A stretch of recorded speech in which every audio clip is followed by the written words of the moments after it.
கொஞ்சம் நிறுத்துங்க.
ஏன் சார் இப்படி பண்ணீங்க?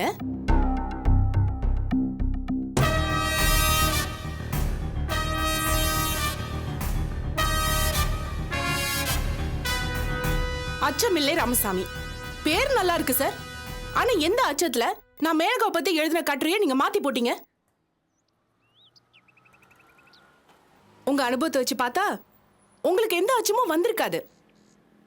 அதனால்தான் எந்த அச்சமும் இல்லாம அந்த மேனகா கொடுத்த பணத்துக்கு நீங்க விலை போயிட்டீங்க. ஆனந்தி, என்ன சார் உங்க திருட்டுத்தனம் வெளியே வந்துருச்சுன்னு பதறீங்களா? இந்த பாருமா, சோத்துக்கு வழி இல்லைன்னா கூட தூக்குல தொங்குவேனே தவிர இந்த மாதிரி கீழ்த்தரமான வேலையெல்லாம் செய்ய மாட்டேன்.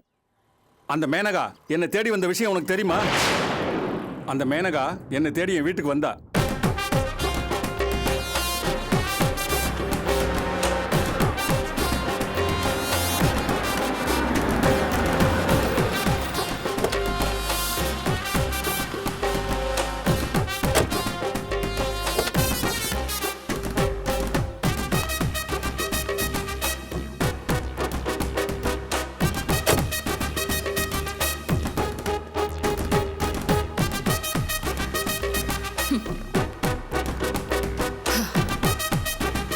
இதுதான் அச்சமில்லை ஆஃபீஸ். இவங்களுக்கு பெரிய சர்க்குலேஷன் எதுவும் இல்லைனாலும் படிச்சவங்களுக்கு மத்தியில ரொம்ப நேர்மையான பத்திரிக்கைன்னு பேர் எடுத்திருக்காங்க. மொத்தம் 10,000 காப்பீஸ் தான் பிரிண்ட் ஆகுது. சென்னை, கோவை, மதுரை, திருச்சி, திருநெல்வேலி, நாகர்கோயில், இப்படி தமிழ்நாட்டில் முக்கியமான சிட்டிஸ்ல மட்டும்தான் பேப்பர் வைக்கிறாங்க. இதோட ஆசிரியர் சு ராமசாமி. இவருக்கு குழந்தைங்க இல்லை, நோயாளி மனைவி மட்டும்தான். வீடு தான் ஆஃபீஸ், ஆஃபீஸ் தான் வீடு, ரெண்டும் ஒரே இடத்துல இருக்கு. Am I right, Mr. Ravi? Yes ma'am. ஏதாவது மிஸ் பண்ணிட்டேனா? நோ மேம், எல்லா இன்ஃபர்மேஷனும் கரெக்டா இருக்கு. ஹலோ, யார் நீங்க? ஹலோ, யாரு? மேனகா மேம தெரியாது? ஓ, மேனகா மேடங்களா? உங்க எடிட்டர் எங்க? உள்ள இருக்காரு மேடம். யாரும் வர வேண்டாம். Okay ma'am.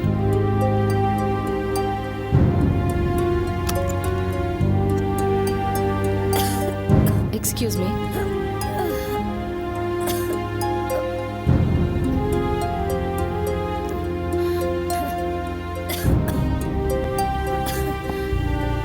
ரிலாக்ஸ் பண்ணிக்கோமா. என்ன விஷயம்? வணக்கம், என் பேர் மேனகா. தெரியும். தன்னுடைய தனிப்பட்ட வளர்ச்சிக்காக சொந்த இனத்தையே இரையாக்கிக்கிற திமிங்கில திமிர் கொண்ட பொம்பளை. எங்க நம்ம நிஜ முகம் வெளியே வந்துருமோன்னு பயந்து போய் முதல்ல ஆதியை அனுப்பி மிரட்டி பார்த்து நான் பணிஞ்சு போகலன்னு தெரிஞ்சதும் இப்ப நீங்களே நேரில் வந்திருக்கீங்க. என்ன நான் சொல்றது சரிதானே? சாரி சார், நீங்க இப்ப பேசினது நீங்களா பேசின மாதிரி எனக்கு தெரியல. உங்க ரிப்போர்ட்டர் ஆனந்தி எழுதினத வாசிச்ச மாதிரி இருக்கு. ஆனந்தியா இருந்தாலும் இல்ல வேற யாரா இருந்தாலும் அவங்க கொடுக்கிற ரிப்போர்ட்டை நான் அப்படியே பிரிண்ட் பண்ண மாட்டேன். நானே அலசி ஆராய்ஞ்சு பார்த்து அதுக்கப்புறம் தான் அச்சுக்கு கொண்டு வருவேன். அதனாலதான் என்னுடைய அச்சமில்லை பத்திரிகைக்கு இருக்கிற மரியாதை இன்னி வரைக்கும் குறையாம இருக்கு. சார் ப்ளீஸ், நான் உங்க கூட ஆர்கியூ பண்றதுக்காக இங்க வரல. தயவு செஞ்சு நீங்க அதை முதல்ல புரிஞ்சுக்கங்க. வேற எதுக்கு என்னை பத்தி இப்படி எதுவும் எதிர்ப்பு கிளம்புற மாதிரி ஏதாதீங்கன்னு சமாதானம் பேச வந்திருக்கீங்களா? அதுக்கும் வரல. நீங்க என்னை பத்தி எழுதி நாளைக்கு பத்திரிக்கையில வரப்போற விஷயம் எல்லாமே உண்மைதான்னு ஒத்துக்க வந்தேன்.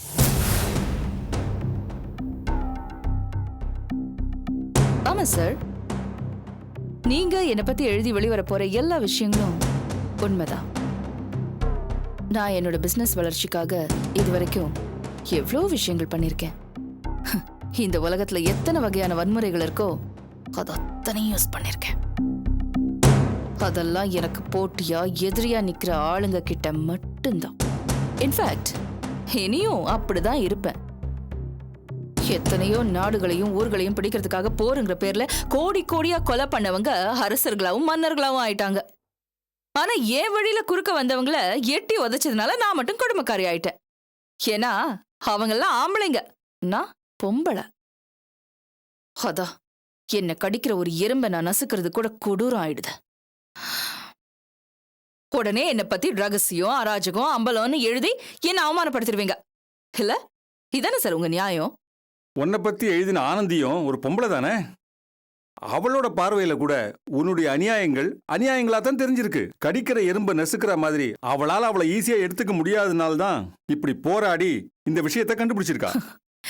மிஸ்டர் ராமசுவாமி, ஆனந்தியோட நடவடிக்கைகளை நீங்க போராட்டம்னு சொல்லாதீங்க.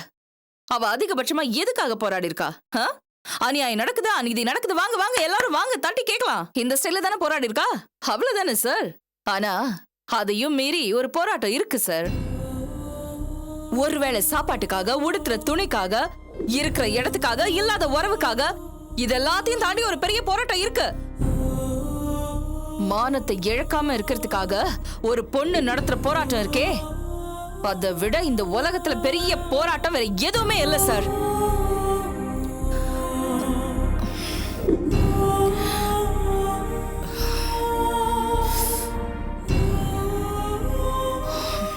ஓகே, சாரி, அதெல்லாம் விடுங்க. நான் சில விஷயங்களை சொல்லி உங்களை பரிதாபப்பட வச்சு அது மூலமா என் காரியத்தை சாதிச்சுக்கணும்னு நான் நினைக்கல. அது என் பழக்கமும் இல்ல. ஆனா நான் ஒரே ஒரு விஷயத்த சொல்லிக்கிறேன் சார். பிசினஸ் வளர்ச்சிக்காக சில விஷயங்களை செய்யலாங்கிறது என்னோட பாலிசி. அதத்தான் வெளிநாட்டுல பிசினஸ் எத்திக்ஸாவே வச்சிருக்காங்க. அது இந்தியாவுக்கு புதுசு. ஆனா அதனால கிடைக்கிற பலன் ரொம்ப பெருசு. அதை நான் அறிமுகப்படுத்தலான்னு நினைக்கிறேன். அதத்தான் நீங்க அநியாயங்கிறீங்க. நான் என்னையும் என்ன சுத்தி இருக்கிற ஆயிரக்கணக்கான ஆட்களையும் சந்தோஷமா வசதியா வச்சுக்கணும்னு ஆசைப்படுறேன். அது தப்பா? உங்களால முடிஞ்சா நீங்களும் பண்ணிக்கோங்க. அதை நான் வேண்டாம் நான் சொல்ல போறேன்.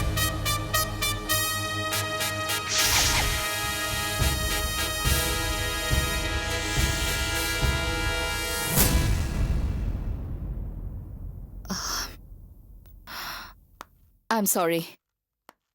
I'm very sorry. சார், இது பாருங்க. உங்களுக்கு என்ன மாதிரி என் வயசுல ஒரு பொண்ணு இருந்து அவ இந்த உலகம் பூரா தன்னோட பிசினஸ் சாம்ராஜ்யத்தை விரிவுபடுத்தி என்ன மாதிரி ஒரு குவீனா வாழ்ந்துட்டு இருந்தா அதை பார்த்து நீங்க சந்தோஷப்படுவீங்களா? இல்ல இப்ப என்ன பார்த்து எரிச்சல் அடைறீங்களே அந்த மாதிரி செய்வீங்களா? சொல்லுங்க சார்.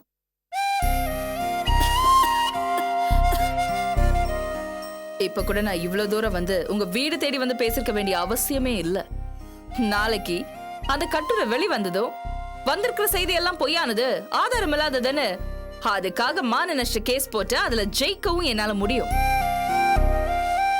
ஆனா நான் அப்படி செய்ய விரும்பல. ஏன்னா உங்க பொண்ணா இருந்தா நிச்சயமா உங்களை அப்படி அவமானப்படுத்த மாட்டா. நான் இப்போ உங்க பொண்ணா நிக்கிறேன், புரிஞ்சுக்கோங்க.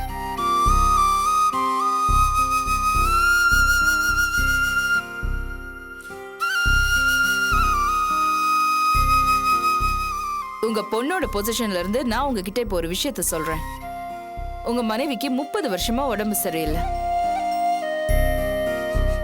அவங்கள நீங்க குணப்படுத்த நினைச்சாலும் உங்க பொருளாதார சூழ்நிலை கை கொடுக்கல. அதுக்கு காரணம் உங்க பத்திரிக்கை தொழில். அதுல நீங்க காட்டின நேர்மை. ஒரு கணவனா மனைவிக்கு ஒரு மனசாட்சியுள்ள மனுஷனா இது கூட செய்ய முடியலன்னா எப்படி சார்? இதெல்லாம் செய்யாம ஊருக்கும் உலகத்துக்கும் நல்லது செய்யறதுனால உங்களுக்கு என்ன புண்ணியம் கிடைக்க போகுது? இந்த கேள்வி கூட உங்களுக்கு ஒரு பொண்ணு இருந்தா அவ கேட்டிருக்கக்கூடிய கேள்விதான். இந்த அம்மாவோட நோயை காரணமா வச்சு நான் உங்களை என் வழிக்கு கொண்டு வரணும்னு நினைக்கல. எதுக்காக அப்படி சொல்றேன்னா, என்ன மாதிரி ஒரு பொண்ணு உங்களுக்கு இருந்திருந்தா எத்தனை கோடி செலவானாலும் பரவாயில்ல, என் அம்மா குணமாகணும் அப்படின்னு நினைச்சு இந்த அம்மாவை குணப்படுத்திருப்பா. சொல்லுங்க, ஒரு செகண்ட்ல இந்த உலகத்துல இருக்கிற அத்தனை பெரிய டாக்டர்ஸையும் இங்க கொண்டு வரேன். 2வது செகண்ட்ல இவங்களை குணமாக்குறேன். அது கூட உங்க பொண்ணு பொசிஷன்ல இருந்துதான். புரியுது மேனகா, நீ என்ன சொல்ல வரேன்னு புரியுது. உங்களுக்கு எவ்வளவு பணம் வேணாலும் கேளுங்கன்னு சொல்றா தானே? ஓ, அதை நீங்க அப்படியே எடுத்துக்கிட்டீங்களா? ஓகே, சரி, அப்ப அப்படியே வச்சுக்கோங்க. தினம் எத்தனை இஷ்யூஸ் விக்குது உங்க பத்திரிக்கையில? 1000 2000? உங்க அச்சமலை பத்திரிகை வித்துருங்க, எனக்கு வித்துருங்க. உங்க நேர்மைக்கு எந்த கெட்ட பேரும் வராது. இல்ல அதுவும் சரி வேண்டானா, உலக கோடீஸ்வர பெண்கள் பட்டியல்ல ஒருத்தியா இருக்கிற இந்த மேனகாவை உங்க பொண்ணை தத்து எடுத்துக்கோங்க. அடுத்த நிமிஷமே நீங்க அந்த பட்டியல சேர்ந்துருவீங்க. என்ன சொல்றீங்க மிஸ்டர் ராமசுவாமி?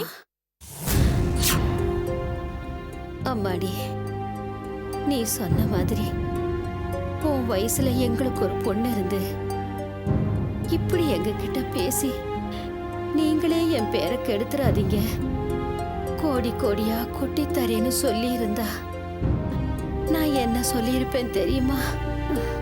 எனக்கு என் புருஷனோட தைரியமும் துணிச்சலும் புடிச்சுதாண்டி அவர் கூட வாழ வந்தேன், உன்னை பெத்தெடுத்தேன். இப்ப அதையே அடமானம் வச்சு என்ன பொழைக்க வைக்கணும்னா எனக்கு அந்த உயிரும் தேவையில்லை, உன்னை போல பொண்ணும் தேவையில்லைன்னு கழுத்தை பிடிச்சி வெளியில தள்ளி இருப்பேன்.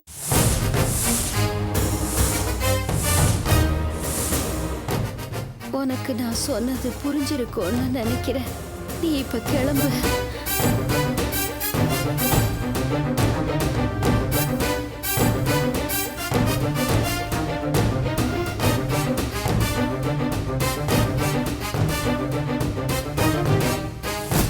அம்மா மேனகா, இப்போ உனக்கு புரிஞ்சிருக்குமே இவ்வளவு கஷ்டத்திலையும் நான் எப்படி நேர்மையா வாழறேன்னு. எங்க பலவீனத்தை பயன்படுத்தி எங்களை விலைக்கு வாங்கணும்னு நினைச்சா அது நடக்காது. பிரிண்டிங் ஆகிட்டு இருக்கு, காலையில பத்திரிக்கை வரும், அந்த கட்டுரையை படிச்சு பார்த்துட்டு உன் கருத்தை சொல்லு. இப்ப கிளம்பு.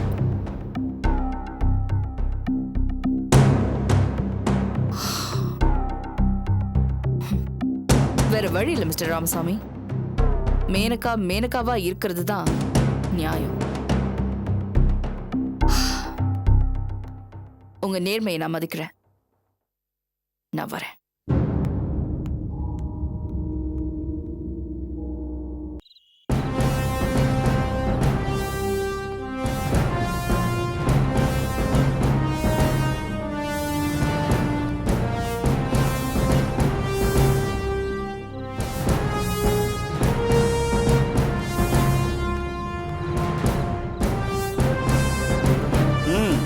சீக்கிரம் சீக்கிரம் சீக்கிரம் லோட் பண்ணுங்க.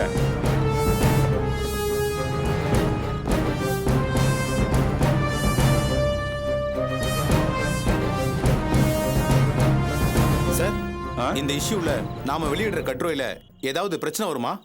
பிரச்சனை தானே, அது இஷ்யூ வெளியே வர வரைக்கும் காத்திருக்கல, முன்னாடியே வந்தாச்சு. என்ன சார் சொல்றீங்க? இந்த மேட்டர் வெளியே வரக்கூடாதுங்கிறதுக்காக மேனகா என்கிட்ட வந்து பத்திரிகையே விலை பேசினா. ஐயோ அப்படியா? அப்ப அந்த இஷ்யூ வெளியில வந்ததும் பெரிய பிரச்சனை பண்ணுவாங்களோ?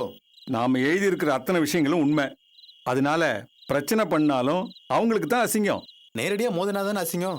மறைமுகமா ஏதாவது பண்ணா ஆள் வச்சு அடிப்பாங்கன்னு பயப்படுறியா? இல்ல ஏதாவது பொய் கேஸ் போட்டு கோர்ட்டுக்கு இழுப்பாங்கன்னு பயப்படுறியா? ரெண்டுமே நடக்கலாம். ஆனா நாம பயப்படக்கூடாது. இந்த தொழிலுக்கு வந்து பிரச்சனைகளை எத்தனையோ பார்த்துருக்கேன், இதையும் பார்ப்போம். ஆனா ஒரு விஷயம், நாம இந்த மேட்டர் பப்ளிஷ் பண்ணதுல நமக்கு நல்ல பேர் கிடைக்கும், சர்க்குலேஷனும் கூடும். சார், நாங்களும் யாருக்கும் பயப்படல, சும்மா என்ன நடக்கும்னு கேட்டேன். சார், ஆனந்தி மேடமும் ஒரு பொண்ணு, அவங்களே எதை பத்தியும் கவலைப்படாம துணிச்சலா இவ்வளவு நியூஸ் கலெக்ட் பண்ணிருக்காங்க. அதுல கொஞ்சமாவது எங்களுக்கு இருக்காதா? என்ன பிரச்சனை வந்தாலும் நாங்களும் உங்க கூட இருப்போம். ஆமா, ஆனந்தியை பார்த்து நமக்கும் துணிச்சல் வரணும். இந்த நியூஸை அந்த பொண்ணு கொடுத்ததுனால அவளுக்கும் நல்ல பேர் கிடைக்கும்.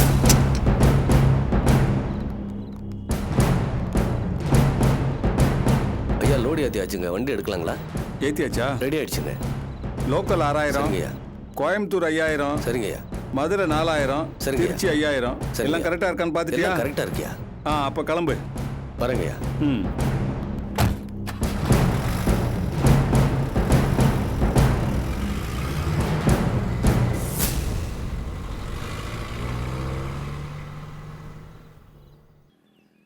அன்னைக்கு கட்டுரை பிரிண்ட் ஆன பிறகு அதை படிச்சு தரோவா செக் பண்ணிட்டு தாம்மா நான் வீட்டுக்கே போனேன்.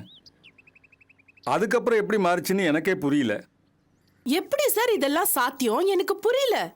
தெரியலையம்மா. லோடு ஏத்திட்டு போன டிரைவர்கிட்ட கூட விசாரிச்சேன். ஒரு பிரச்சனையும் இல்லைன்னு சொன்னானே. இப்ப வந்திருக்கிற கட்டுரை நாம எழுதுனது இல்லல.